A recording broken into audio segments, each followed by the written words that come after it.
Jadi gini guys, belakangan ya, gue tuh baru menyadari bahwa setiap kali nih gue mengadakan sebuah sesi diskusi, baik itu ketika gue jadi pembicara webinar, atau mungkin di sesi live di YouTube atau Instagram 1%, atau misalkan gue lagi jadi moderator diskusi di grup chat peserta webinar 1% gitu ya, terus gue buka sesi pertanyaan. Selalu aja ada sebuah pola pertanyaan yang muncul, yaitu pertanyaan kayak gini nih, Kak, aku normal nggak sih kalau kayak gini? Contohnya tuh mulai dari yang simple kayak, Kak, normal nggak sih kalau aku tuh kalau malam ya sering ngerasain kayak gini. Which reaksi gue biasanya adalah, aduh, anak ini tuh kayaknya harusnya konsultasi aja deh, bukan hanya di sini. Sampai modelan, Kak, kalau sebelum tidur aku sering lupa cuci kaki, masalah nggak ya? Which reaksi gue biasanya adalah, what? Hah? Gimana? Percaya deh, pertanyaan kayak gitu, itu tuh sering banget ditanyain ke gue. Dan well, buat menjawab semua pertanyaan itu sekaligus, gue bikin jadi video aja ya jawabannya ya.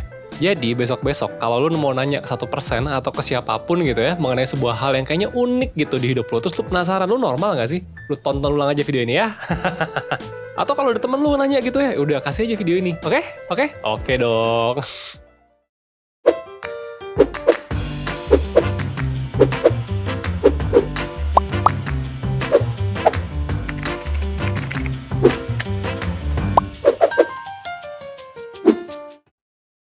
Sebetulnya, setiap orang itu tuh punya pertanyaan-pertanyaan kayak gitu di kepalanya. Tentu saja, pertanyaan tiap orang tuh beda-beda gitu ya, jumlahnya juga beda-beda, dan kecemasan terhadap pertanyaannya tuh beda-beda. Kenapa begitu? Ya sesederhana bahwa manusia tuh emang punya kebutuhan untuk bisa relate sama manusia lain. Dan kalau kita nih punya suatu hal yang ternyata berbeda sama orang lain, rasanya takut aja gitu kan, bahwa kita ternyata nggak bisa relate sama manusia lain. Dan artinya, kalau kita nggak bisa relate sama manusia lain, ya manusia lain juga nggak bisa relate sama kita. Kayak nggak nyaman aja kan, mikir bahwa orang tuh nggak bisa ngertiin kita gitu. Oke, sebelum gue masuk lebih dalam ke materinya, kita bahas dulu dari awal ya. Jadi gini, coba kalian yang nonton video ini, bayangin dulu deh, pertanyaan apa sih yang sebetulnya pengen kalian tanyakan soal apa yang kalian alami itu normal atau enggak? It's okay, jujur aja, seaneh apapun boleh, cuma dipikirin aja kok, nggak perlu ditulis di komen. Boleh kayak yang tadi udah gue sebutin ya, atau bahkan pertanyaan yang kayak, Kak, normal nggak sih kalau aku tuh makan Indomie tuh nggak diaduk gitu? Atau, Kak, normal nggak sih kalau aku tuh seneng nonton ulang rekaman webinarku sendiri? Oh wait, itu sih gue. Oke, pikirin sebanyak mungkin ya. Gue kasih waktu 15 detik, pikirin, mulai dari sekarang.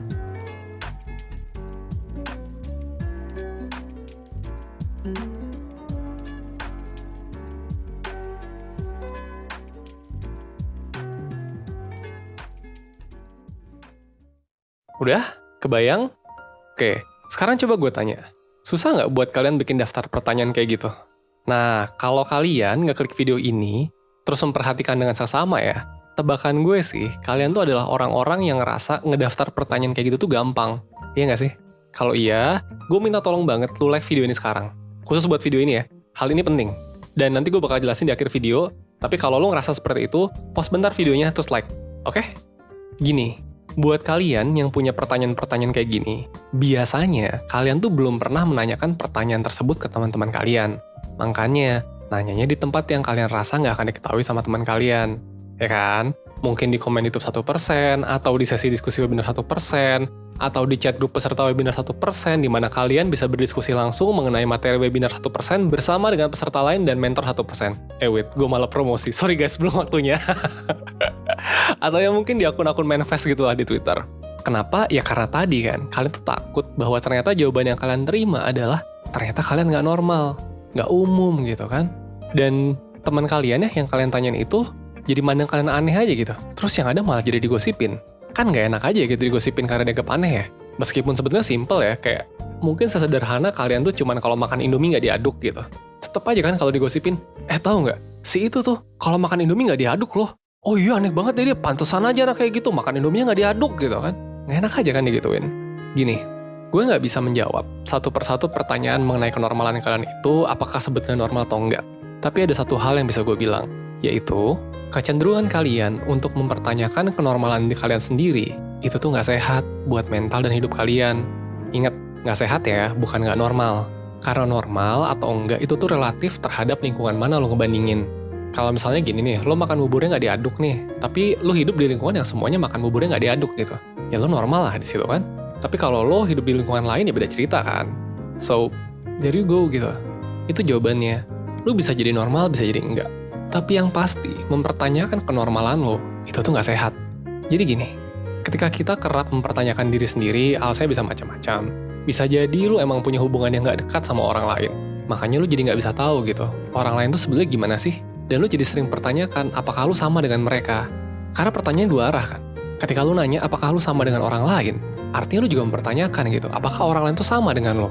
Dan ketika lu nggak punya hubungan yang dekat di hidup lo ya, mungkin lu, keluarga lu, sahabat lu, atau pasangan lu nggak sehat gitu ya, lu jadi nggak bisa tahu itu gitu.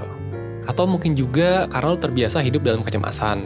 Mungkin lu terbiasa disalahkan oleh orang di sekitar lo, mungkin pernah ada orang toksik yang cukup lama ada di hidup lo, jadi takut aja gitu buat berbuat kesalahan. Karena kesalahan sekecil apapun bisa jadi drama besar kalau ada orang kayak gitu di hidup lo. Karena ya, kalau terbiasa hidup dalam kondisi kayak gitu, tidak normal ataupun tidak ideal, itu kan artinya salah ya, di mata orang-orang kayak gitu. Jadi, takut banget buat lo kalau ada sebuah hal di hidupnya nggak normal. Takut dianggap salah aja gitu, nanti jadi drama soalnya. Nah, kalau lo belum tahu definisi orang toksik, lo bisa cek lebih lengkap di video ini nih. Atau paling simpel sih, alasan berikutnya adalah, ya lo emang overthinking aja. Coba deh gue tanya, kapan terakhir kali lo bisa diem 5 menit aja? Tanpa mikirin hal yang ada di masa lalu ataupun di masa depan lo. Ingat nggak kapan? Diem ya, bukan pas lagi kerja atau lagi main game. Ingat nggak kapan?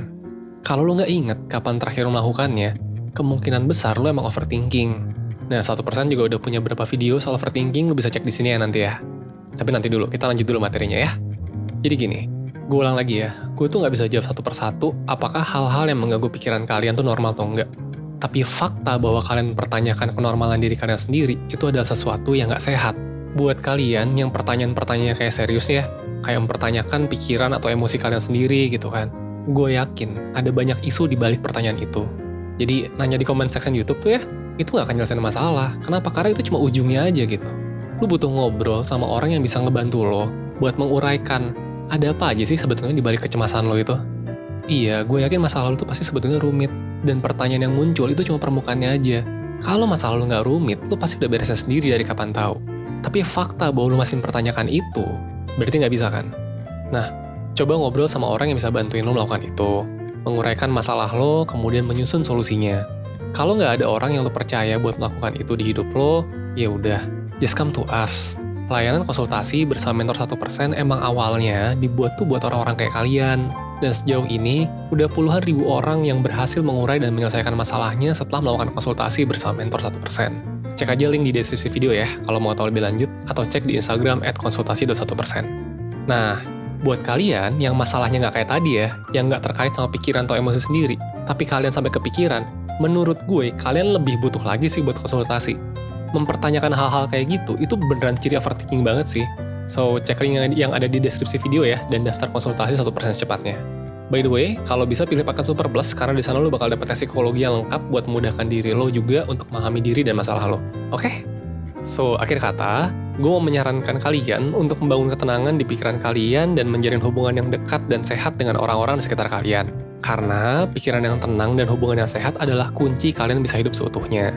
Hidup kan cuma sekali, masa sih dijalaninnya nggak seutuhnya? Mau kan hidup seutuhnya? Nah, makanya dilakuin yang tadi gue bilang, oke? Oh, dikit lagi. Kalau kalian takut bahwa kalian tuh aneh banget karena mempertanyakan hal kayak gini, coba cek deh jumlah like di video ini. Tadi kalian udah gue minta like kan? Nah, semua orang yang nge-like, entah berapa ribu atau berapa juta itu ya jumlahnya sekarang ya, ngalamin hal yang sama kayak kalian, mempertanyakan banyak hal soal diri mereka. Jadi, nggak usah khawatir kok bahwa lo tuh sendirian. Cek aja jumlah like-nya, dan segitu banyaknya orang semuanya punya masalah yang mirip dengan lo. Gue Rizky dari 1%. Bye.